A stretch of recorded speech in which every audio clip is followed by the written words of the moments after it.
Hermes Trismegistus described in specific sequential detail before the year 300 AD the exact condition that Pew Research, the Edelman Trust Barometer, and the United States Surgeon General are currently documenting with data.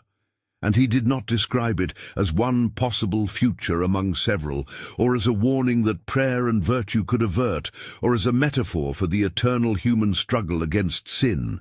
He described it as an inevitability inside a cycle, enumerated the specific features of the society that would exist at its deepest point, and then included the single piece of information that most people who encounter this prophecy never reach. What comes after the darkness, and what it requires of the people who can see the darkness clearly enough to name it. The text is the Asclepius. The prophecy is called the Lament of Hermes. And if you are watching this in 2025, you are watching it from inside the specific landscape he described. Before we go further, if this kind of buried knowledge is what brought you here, subscribe to the channel. Every week, we keep going deeper than what the surface presents. The Asclepius is one of the texts in the Hermetic corpus, the body of knowledge attributed to Hermes Trismegistus, the thrice greatest Hermes, who represents in the ancient world the synthesis of Egyptian and Greek wisdom. The Hermetic texts were written in Greek in Egypt, primarily between the 2nd and 3rd centuries AD, though they preserve a tradition of thought far older than the texts themselves, a point that Brian Copenhaver, whose 1992 scholarly edition Hermetica is the standard academic reference, documents explicitly. The Asclepius is preserved primarily in a Latin translation, with only fragments of the original Greek surviving. It is a dialogue between Hermes and his student Asclepius, and within it there is a passage of concentrated prophecy that reads like a letter from someone who had already walked through what we are living. The specific section is known among scholars as the Lament of Hermes, also called the Apocalypse of Hermes in some academic literature. It appears in Asclepius, chapters 24 through 26. The text was preserved partly because the early Christian writer Lactantius quoted it with approval as evidence that even pagans foresaw the religious crisis of the ancient world. Augustine of Hippo quoted it in The City of God. This gave it a kind of institutional protection that other Hermetic texts did not receive.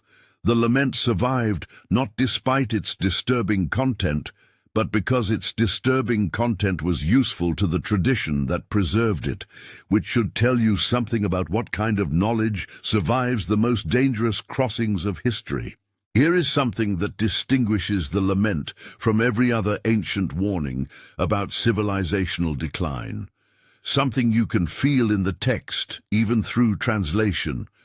Hermes is not delivering the prophecy with the cool authority of a divine decree.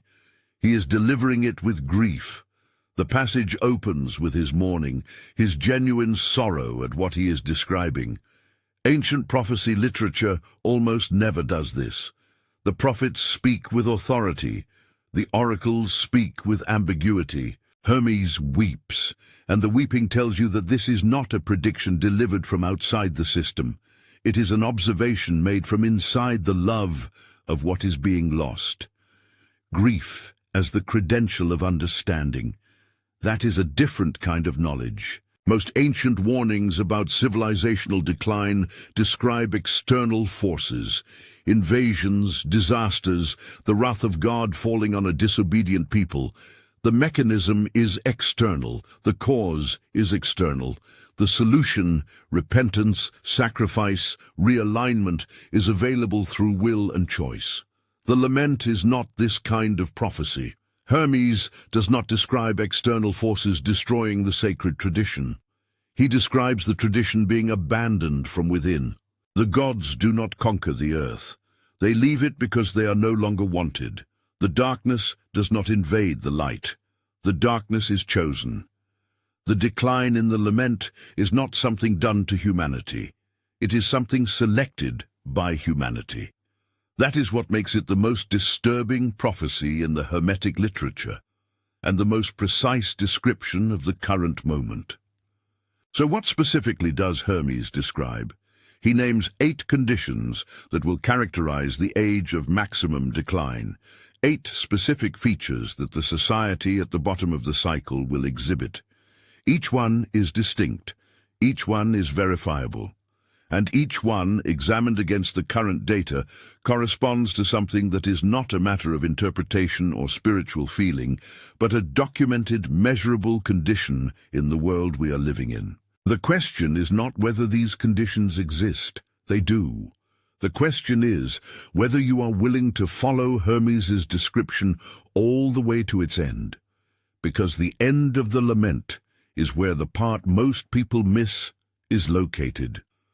If Hermes's description of this age is landing not as ancient history, but as this morning's news, write in the comments, "I read the map before the darkness named itself." The first condition Hermes describes is this: there will come a time when it will seem that Egyptians have honored the divinity with heartfelt piety and service in vain, and all our holy worship will be found to be inefficacious and fruitless.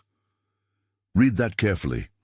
Not that the religion will be attacked, not that the temples will be destroyed, the piety will continue, but it will be found inefficacious, fruitless.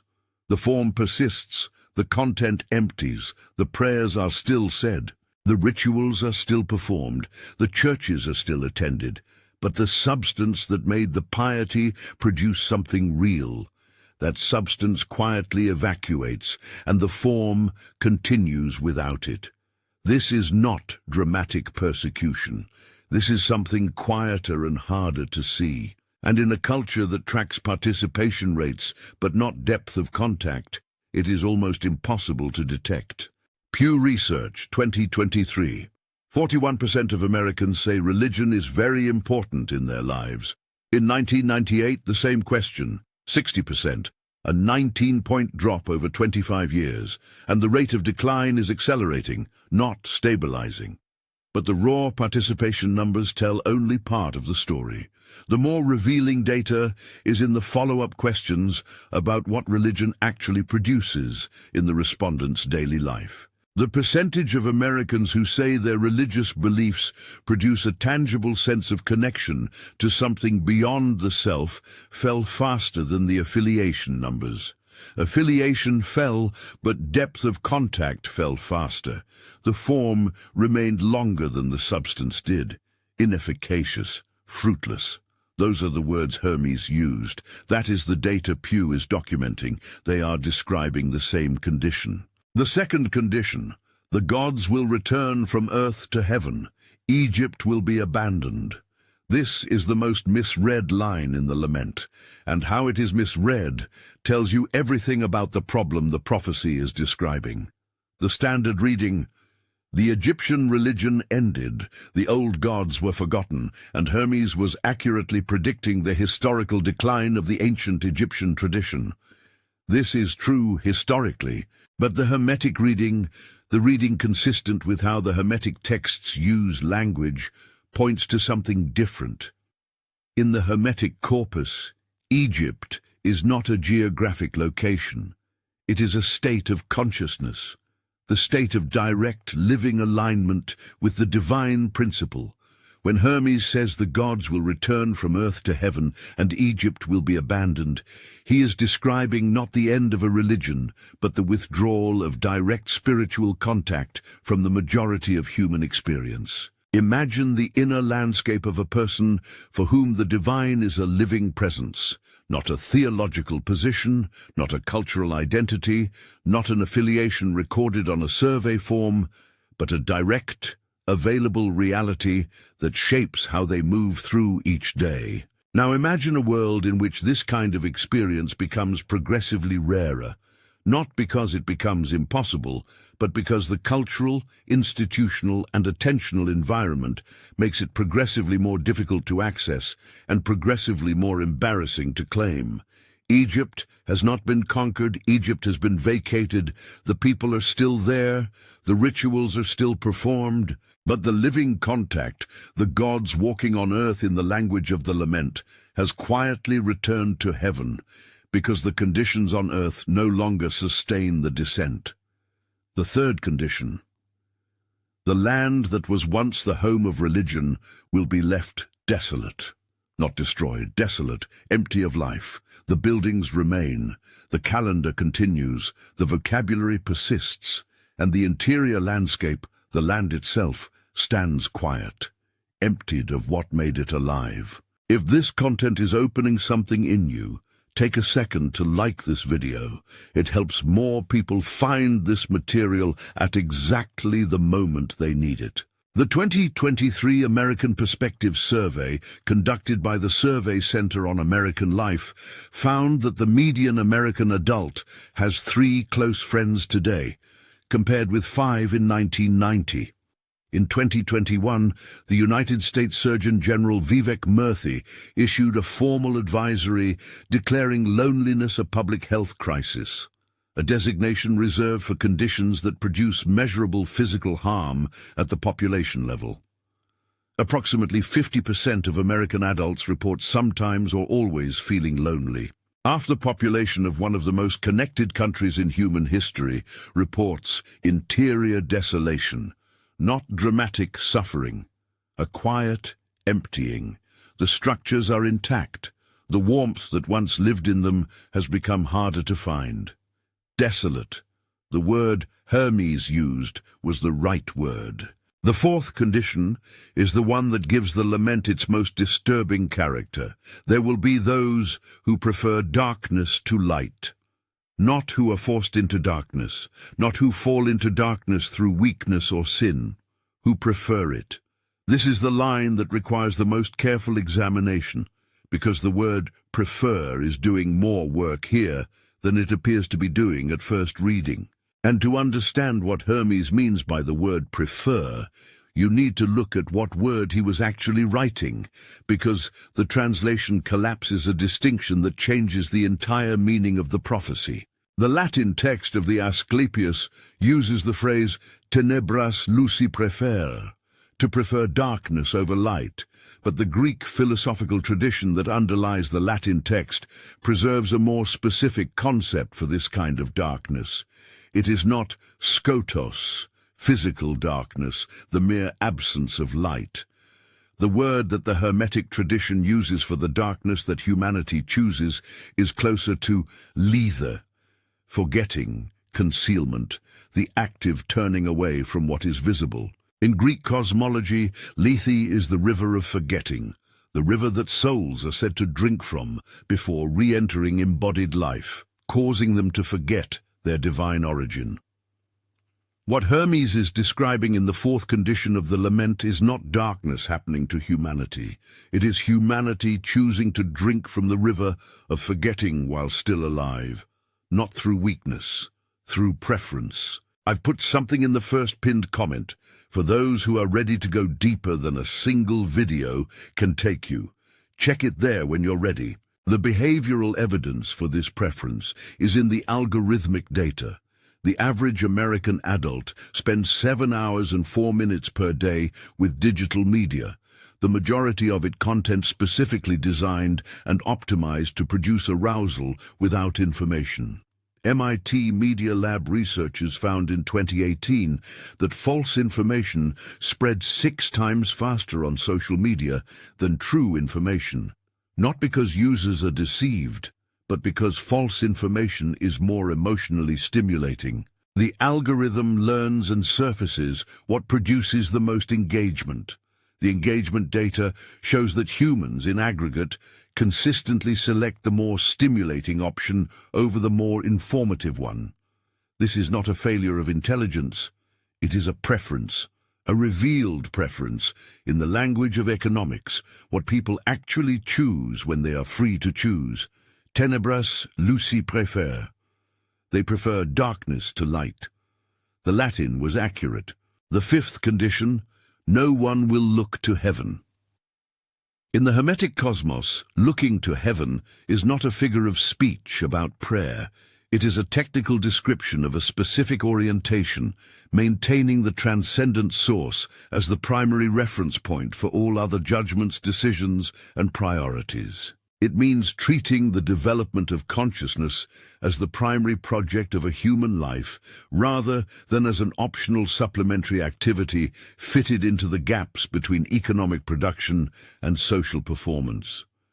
The society that has lost this orientation does not stop looking. It looks down, not up, screens, status, approval, metrics of belonging that have nothing to do with what Hermes called the vertical dimension of human existence. The eyes are still open.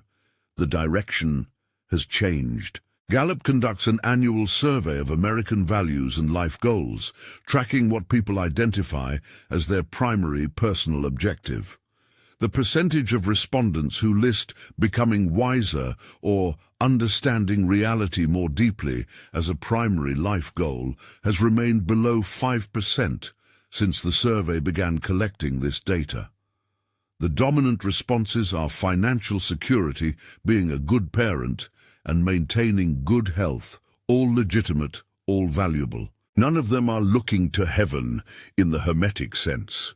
The orientation that Hermes describes as the defining characteristic of the age before the lament, the orientation that Egypt embodied at its height, is now a statistical anomaly, not persecuted, not forbidden, simply not selected, by most under conditions of free choice. The sixth condition: the pious man will be considered mad. The standard reading of this line hears persecution. The pious will be imprisoned, executed, silenced.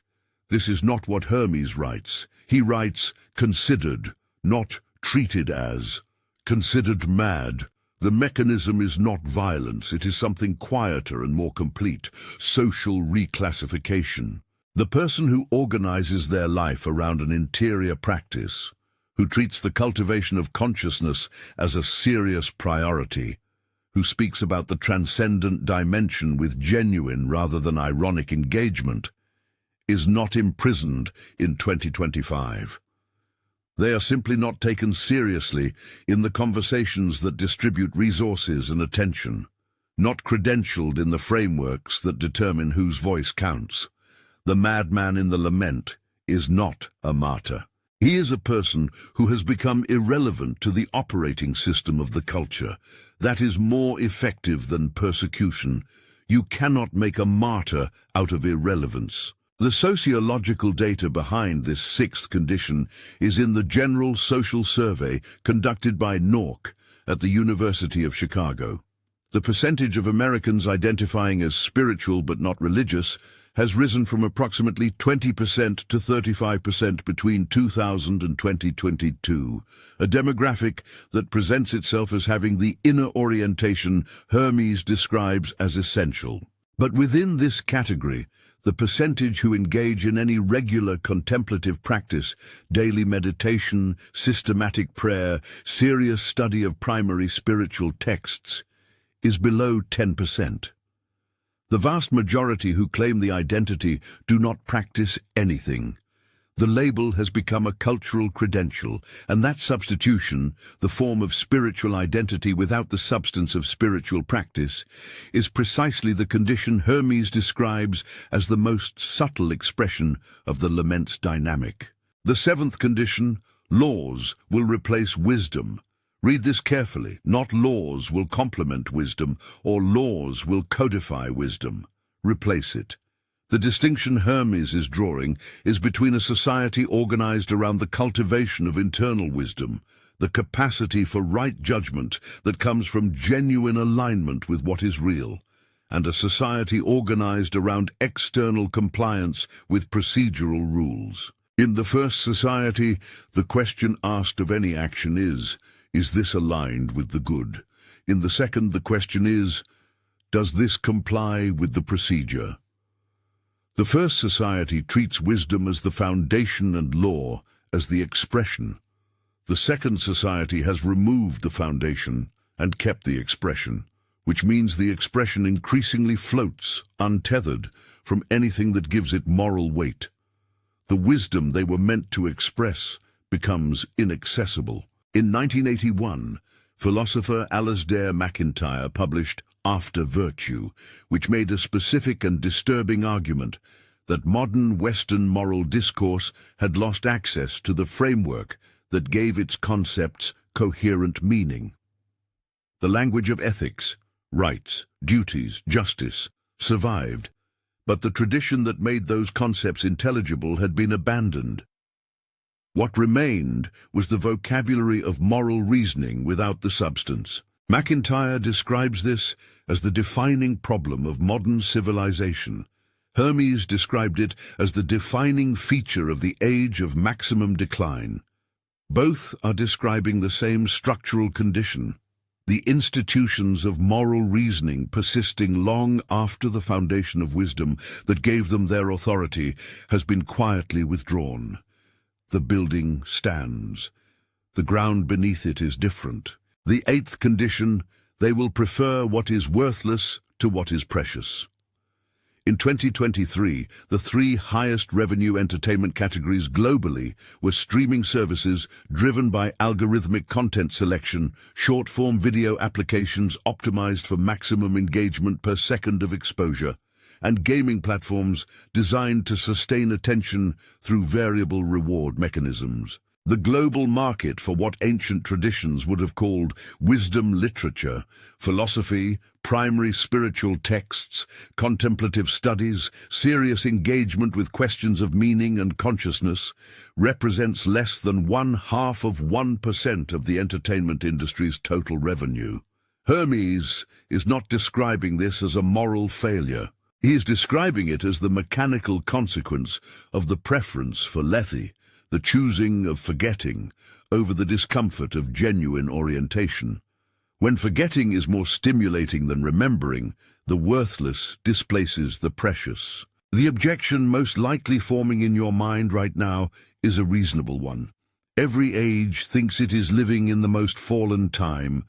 Every prophet in every century has pointed at their own moment as the fulfillment of the ancient warnings. Why should this reading of the Asclepius prophecy be different? It is a fair challenge, and it has a specific answer, not a spiritual answer, a structural one. The lament does not describe general moral decline, which is documented in every century of recorded history. It describes something with a different character, the moment at which the preference for forgetting becomes institutionalized. Not individual and personal, embedded in the operating logic of the culture's most important institutions. This institutional embedding is detectable, and the three institutional transitions that mark it are detectable now. The first institutional transition is visible in the explicit policy archives of the American educational system. The National Education Association's published goals documents show a clear transition between the language of developing the whole person and cultivating wisdom and citizenship, visible in 1960s-era documents, toward a post-1983 framework organized around workforce preparation, career readiness, and competitive global outcomes. This was not a hidden change. It was a visible, argued, documented policy decision. The educational system explicitly shifted its primary goal from the development of wisdom to the production of economically productive workers, not through external pressure from malicious actors, through an internal decision made by the institution that replaced the foundation with the measurement. Hermes described this as a single condition of the age. It is a single transition in the institutional record. The second institutional transition is in the mental health system. The Diagnostic and Statistical Manual of Mental Disorders is the official classification framework for psychological conditions in the United States. Between DSM-III, published in 1980, and DSM-5, published in 2013, there is a documentable shift in how the system defines treatment success. DSM-3 included categories related to existential distress, conditions recognizable as the failure to find meaning, purpose, or orientation. DSM-5 shifted the framework entirely towards symptom reduction and functional normalization. The mental health system explicitly stopped treating the failure to look upward as a condition requiring treatment. The institution still exists, the goal has changed, and the change was made in plain sight in the professional literature with explicit arguments. The educational transition and the mental health transition represent two of the three institutional markers. The third is in legal philosophy. The Harvard Law Review archives document a shift in foundational legal reasoning from the natural law tradition that grounded law in a transcendent moral order toward a proceduralist tradition that grounds law in consensus and process. What was once the foundation, the idea that law derives its authority from alignment with a real moral order, has been progressively replaced by the idea that law derives its authority from the legitimacy of the procedure that produced it. 3 institutional transitions: education, mental health, law, each independently shifting from models grounded in the cultivation of what is real to models grounded in the management of what is procedurally functional. Hermes described this as a single condition. He was right. Paul's letter to the Romans, chapter 1, verses 21 through 22. Although they knew God, they neither glorified him as God nor gave thanks to him, but their thinking became futile, and their foolish hearts were darkened. Although they claimed to be wise, they became fools. The Greek word for darkened here is eskotiste, from skotos. But the verse before it makes the mechanism specific. This darkness is the consequence not of ignorance, but of the suppression of what was already known, the preference to not know in the face of what was visible. Paul and Hermes were writing in different traditions, in different languages, in the same century, describing the same mechanism. The darkness in the lament is not something that happens to humanity. It is chosen by people who already know better, for exactly the reasons that make knowing better uncomfortable. Solomon wrote in Ecclesiastes, "Vanity of vanities, all is vanity. What does man gain by all the toil at which he toils under the sun?" The Hebrew hevel, translated vanity, means literally vapor, breath, something that appears solid and dissipates. The entire architecture of Ecclesiastes is the observation of a man who organized his life around everything that promised to satisfy the longing for what is real: wisdom, pleasure, work, accumulation, and found that all of it was vapor, not evil, not forbidden. Vapor. Solomon documented the experiential state of the person looking down instead of up.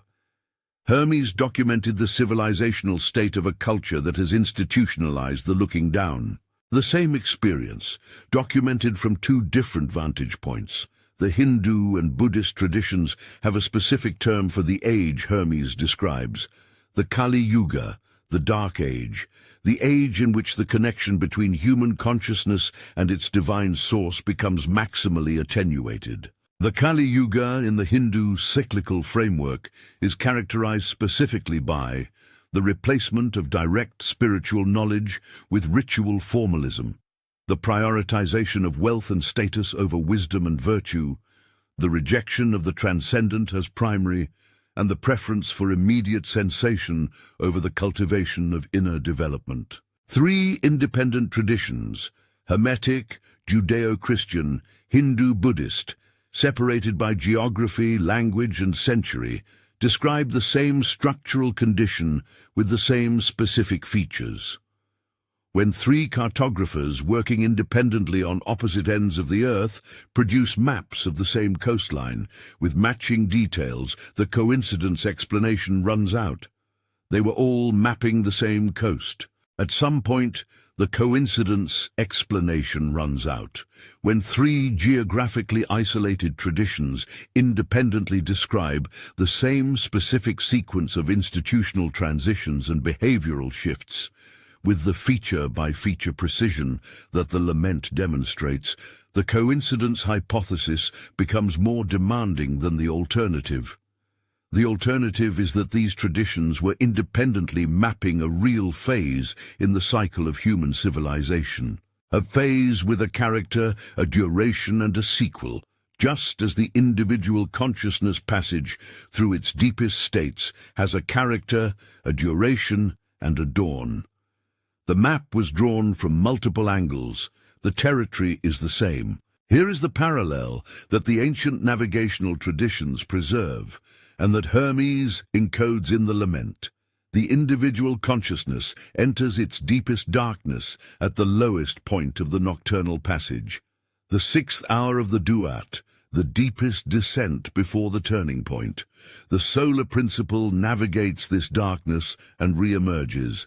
At the civilizational scale, the same structure applies. The age of Lethe, the maximum forgetting, is the sixth hour of the collective nocturnal journey, the deepest point before the turning point. Not the end, the nadir, the moment that precedes the reversal. Every darkness the ancient traditions mapped, from the individual consciousness passage to the civilizational arc, has a structure, a nadir, and a dawn.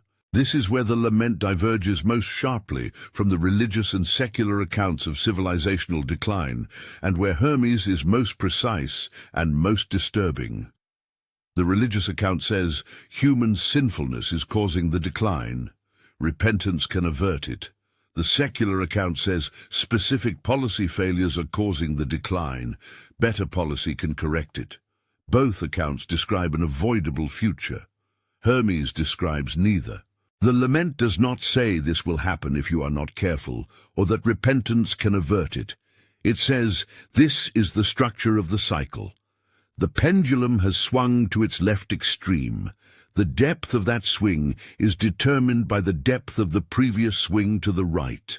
This is not punishment, it is mechanics, and understanding it as mechanics rather than as punishment changes everything about what you do with the knowledge. The Kybalion, the 1908 text that systematically encodes the Hermetic principles, states the law of rhythm.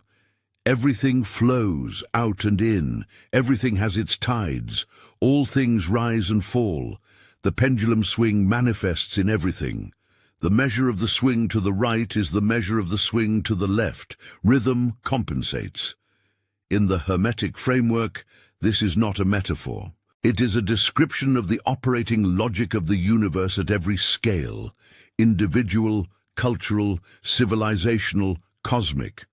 What the lament describes as the age of Lethe is the pendulum at the left extreme of its swing, and the law of rhythm contains a specification that the lament's casual reader misses. The measure of the swing to the right is the measure of the swing to the left. The depth of the darkness determines the height of the return. The historical evidence for this civilizational rhythm is in the sequence that produced the Renaissance. The early medieval period in Western Europe corresponds structurally to what Hermes describes in the Lament. The Hermetic, Platonic, and Pythagorean traditions were largely inaccessible to the general culture. The educational system was organized around ecclesiastical authority rather than independent wisdom cultivation. The legal framework had lost much of its philosophical grounding.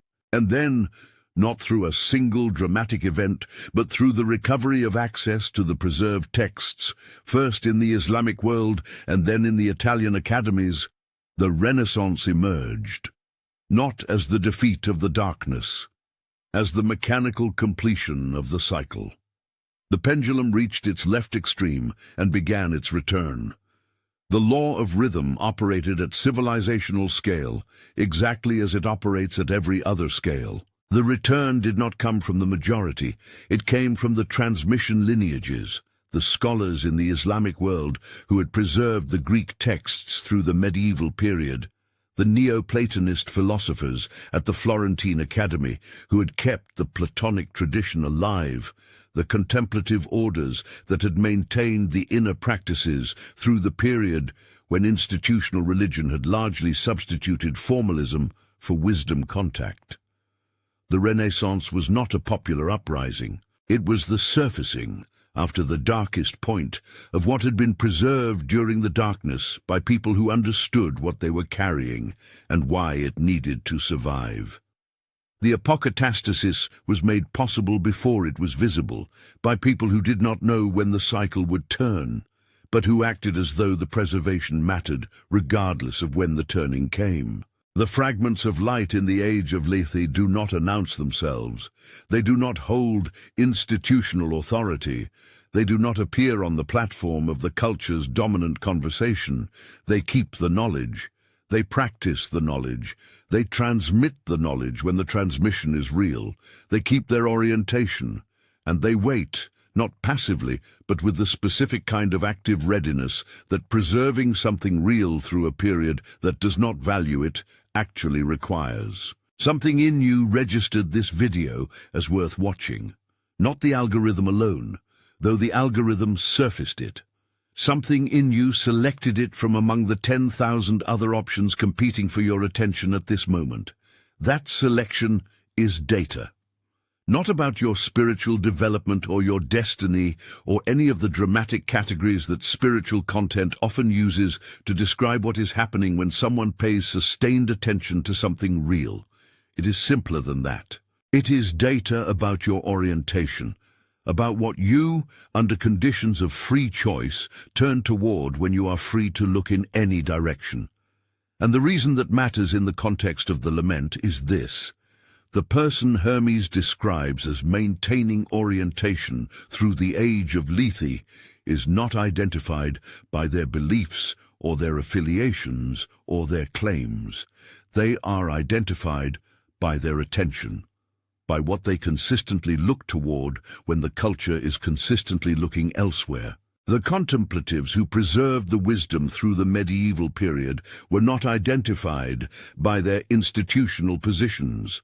They were identified by where they turned their attention, consistently over years, over decades, under conditions that provided no institutional reward for doing so. Orientation is demonstrated by the pattern of attention, not by the content of belief. Now, the part of the lament that most people who encounter this text never reach, because the grief of the first part is so specific, so heavy, so precisely matched to the current landscape that attention rarely makes it to the end of the passage. And the end of the passage contains the piece of the prophecy that changes everything about how the first part should be understood. After the full description of the darkness, after every element of the lament has been stated, after Hermes has wept over all of it, the text continues. And what it says next is the reason this prophecy was preserved. The Asclepius reads, after the full description of the darkness, yet God, the Father and Creator, who is older than what he made, will restore the beauty of his work. Not might restore, not may restore if sufficient repentance is achieved, will restore. The Greek concept that underlies this is apokatastasis, the return to the origin, the restoration of what was scattered to its source. And the crucial detail, Hermes does not describe the apokatastasis as the reward for surviving the darkness correctly. He describes it as the mechanical completion of the cycle. The restoration follows the lament not as a divine reward, but as the swing of the pendulum reaching its left extreme and beginning its return. The measure of the swing to the left is the measure of the swing to the right.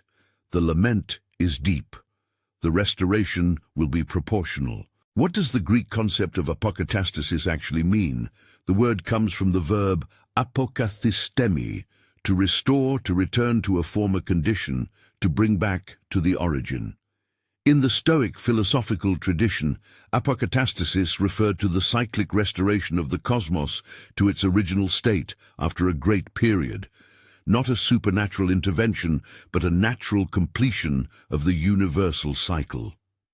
In the Hermetic framework, it means the same thing, not a miracle, not an exception to the laws, but the laws operating in their full expression, the law of rhythm completing its cycle, the pendulum completing its swing, what was scattered returning to the source, the age of lethe, the age of forgetting, completing its phase, and the memory returning. The Renaissance gives us the clearest historical picture of what the apokatastasis looks like when it arrives.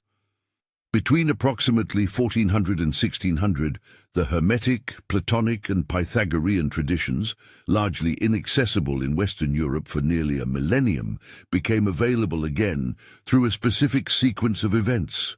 The Byzantine scholars fleeing west after the fall of Constantinople in 1453, carrying manuscripts, Cosimo de' Medici funding the translation of the Corpus Hermeticum in Florence in 1463, the subsequent spread of the recovered wisdom through the printing press. The Renaissance was not the defeat of the medieval darkness. It was the natural surfacing of what the darkness had caused to go underground. The texts survived. The transmission lineages survived. When the cycle turned, what had been preserved was ready. What specifically made the preservation possible? Not institutional support. The institutional church was actively hostile to much of what the Hermetic tradition contained. Not popular momentum. The population did not demand the recovery of Platonic philosophy. What made it possible was a relatively small number of individuals, distributed across the Islamic world and the surviving Byzantine culture, who understood what they were carrying and transmitted it deliberately through the period when the institutional environment provided no reward for doing so. The knowledge survived the medieval period because specific people treated its preservation as more important than their institutional comfort. The apokatastasis was made possible before it was visible. Now consider the parallel in 2025. The Hermetic, Buddhist, Kabbalistic, Vedantic and contemplative Christian traditions are more widely accessible than at any point in recorded history. Not through institutional channels. The institutions are doing what institutions in the lament period always do, substituting form for substance. But through the digital preservation of primary sources, the translation of texts previously accessible only to specialists, and the transmission lineages that have maintained continuous practice through the period of maximum institutional forgetting. The knowledge is available. The question is whether the people who encounter it treat it as entertainment to scroll past or as a map to navigate by. What does Hermes himself say about who remains oriented through the darkness? In the Asclepius, after describing the lament, he describes those who maintain their inner orientation. They are the ones who understand what is happening, who can name the darkness for what it is, and who continue to practice regardless of institutional support or social reward. The Hermetic term is sometimes translated as the prudent, but the Greek root is not about caution. It is about proper alignment. The prudent person in the Hermetic sense is the person who maintains their orientation toward what is real, regardless of what the cultural environment rewards. Not the person who avoids risk. The person who maintains right orientation through the period when the culture has institutionalized wrong orientation. What does maintaining right orientation actually mean in practice for a person living in 2025, not in a temple in Hermopolis? The Hermetic tradition is both demanding and precise on this point. It does not mean believing certain things.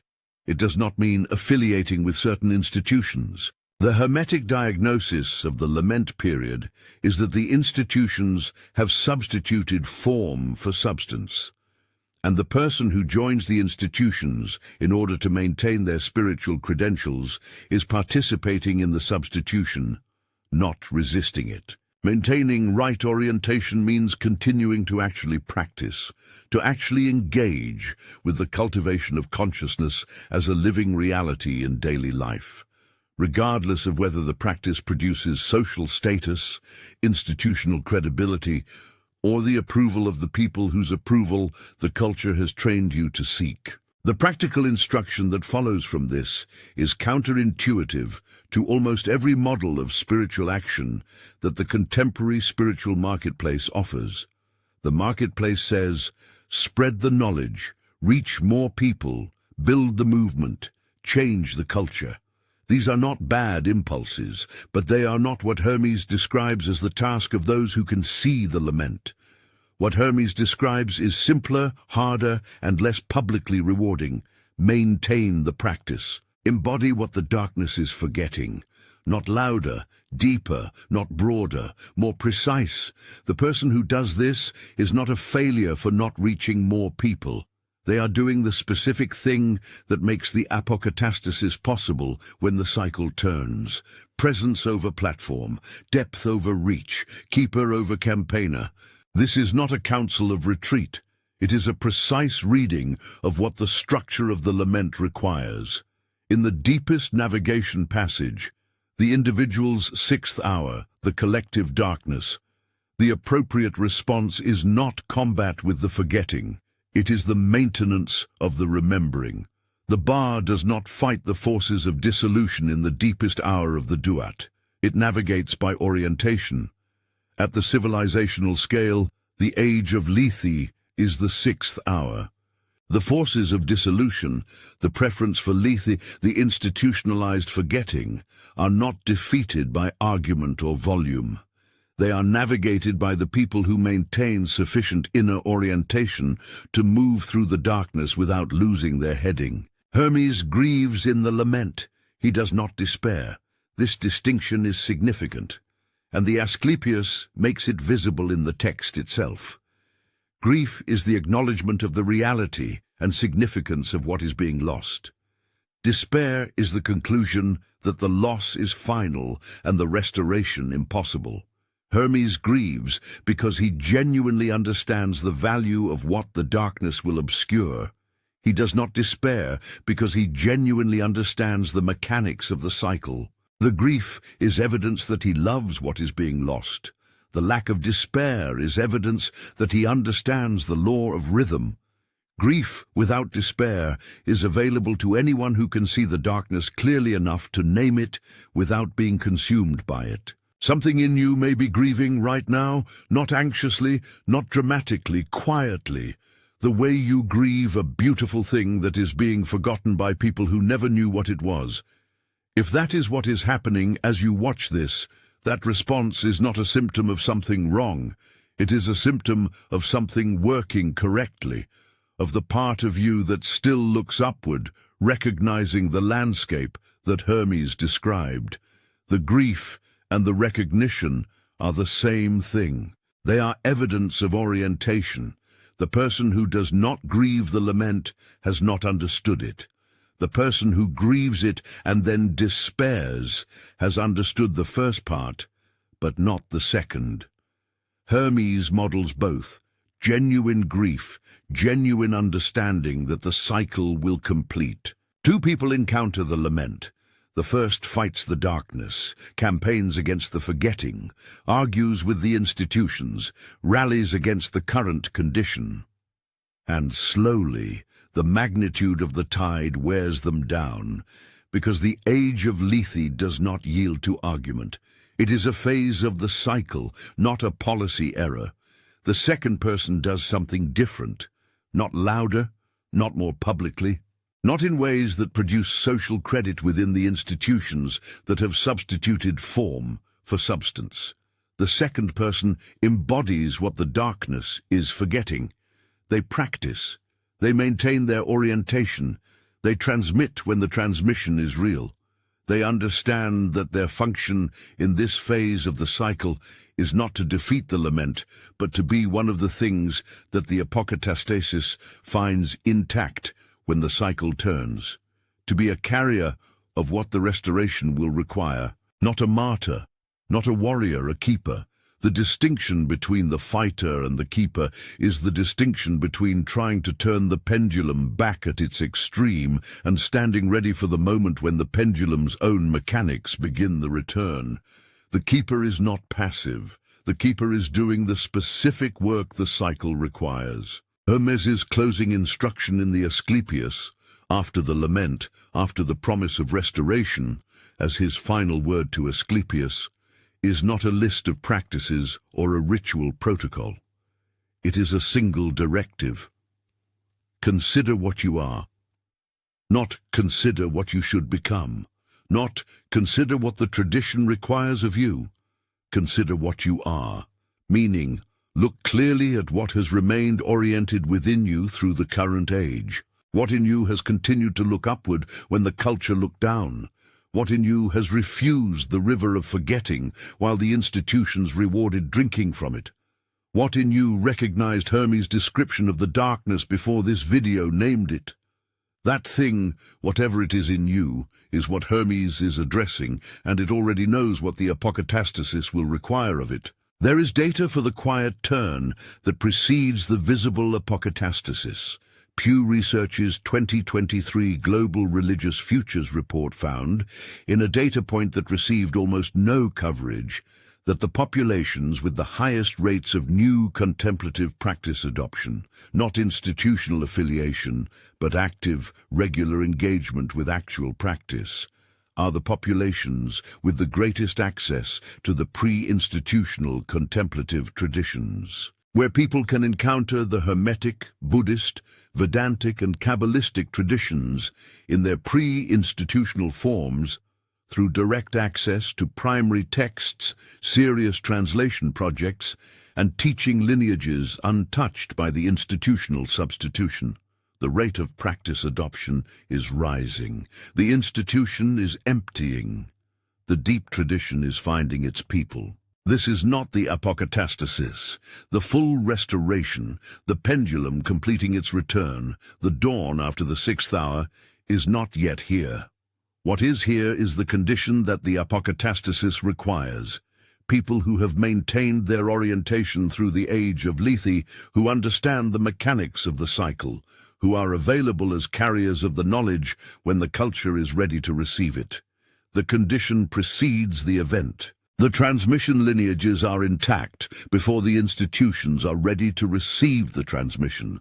That is how it was before the Renaissance. That appears to be how it is now. You are watching this in the age Hermes described. You know that because you recognized it from the description, not from argument, not from data alone, though the data confirms it, from recognition, the specific kind of knowing that occurs when a description of a territory matches the territory you have been navigating. The recognition is not comfortable. Hermes's prophecy is not comfort literature.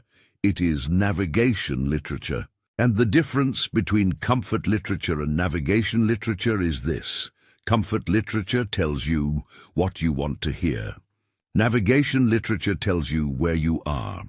Where you are, according to Hermes, is in the darkness, and where you are, also according to Hermes, is precisely positioned for the dawn that follows it. Why did this prophecy survive 1,100 years? Texts do not survive by accident, not through fires, not through empire collapses, not through the active suppression of the traditions that preserved them. What survives is what someone, in each generation of the transmission, decided was too important to lose. The Corpus Hermeticum survived the burning of Alexandria, survived the Christianization of the Roman Empire, survived the medieval period in which it was largely inaccessible in Western Europe.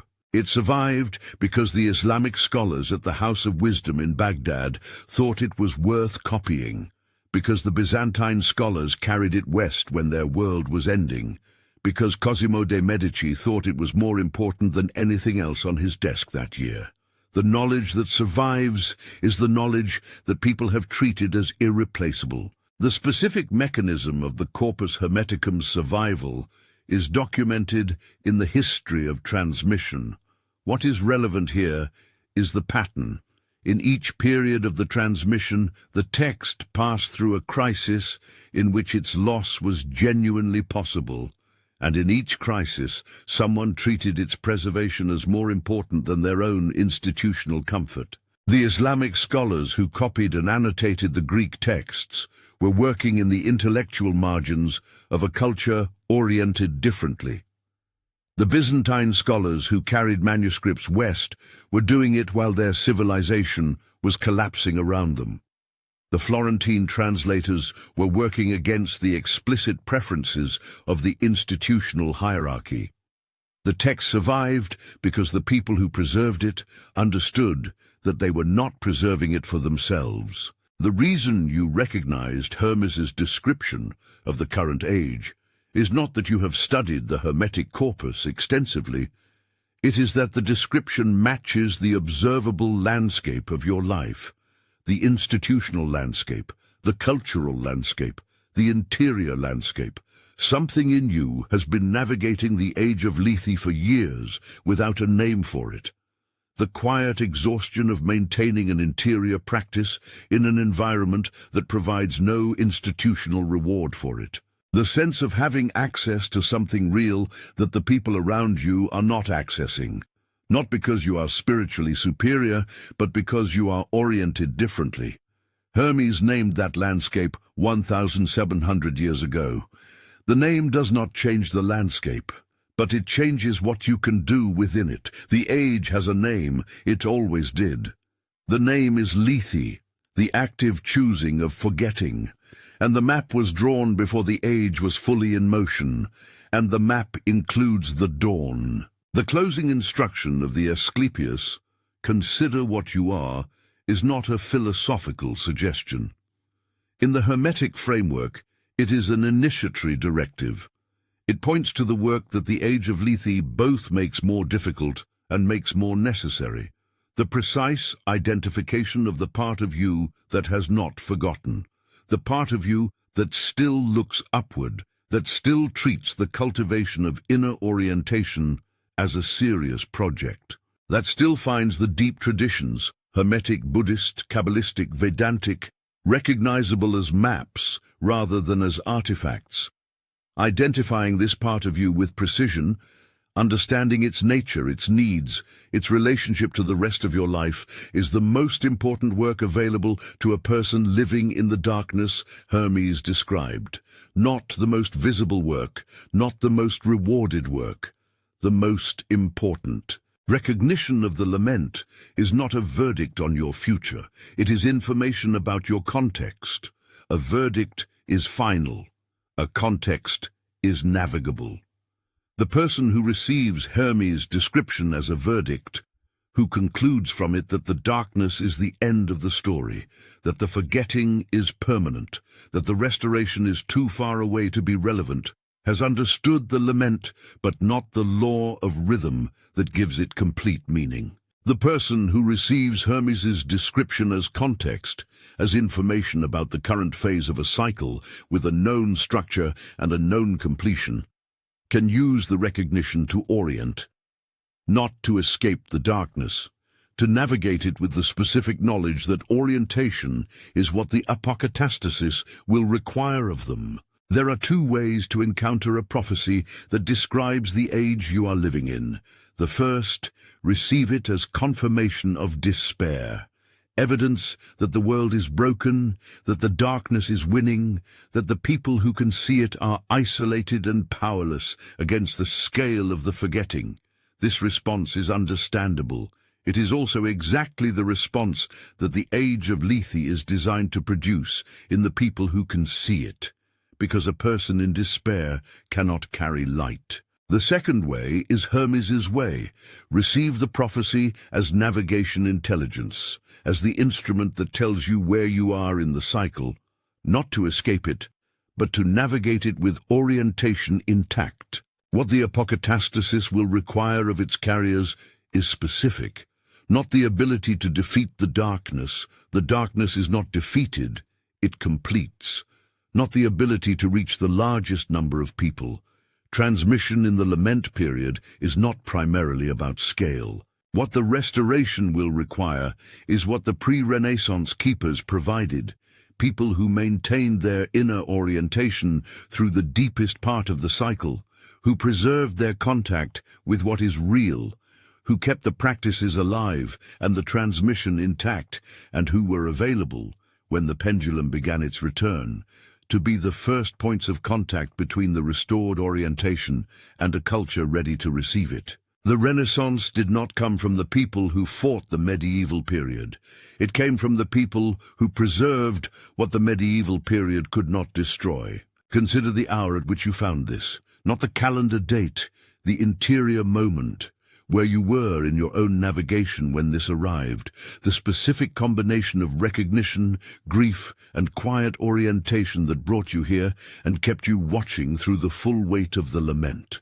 Hermes wrote for exactly this combination, not for the casual viewer. For the person who recognized the landscape and kept watching because the landscape named is more navigable than the landscape unnamed. The map does not make the darkness shorter, it makes the navigation possible.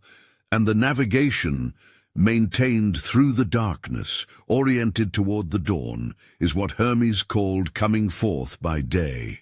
The Asclepius ends with Hermes' instruction to Asclepius to transmit this knowledge only to those who are genuinely ready, not to spread it broadly, but to give it precisely to the people for whom it is a map rather than entertainment. The reason you are still watching is the reason the text was preserved through 1700 years of fires, empire collapses, and the institutional preference for forgetting. The knowledge found the person it was intended for, not by accident, not by algorithm alone, by the mechanics of a tradition that has been preserving this map specifically for the people living in the darkness it describes. The inheritance is real, the map is in your hands, and the dawn that Hermes promised is not a metaphor. It is the next phase of the cycle, already in motion, and the keeper of the light is already standing in it. If you stayed until the end, write in the comments, "I kept the light." There's another step on your screen right now. What comes next on this map? Thank you for watching, and I'll see you in the next video.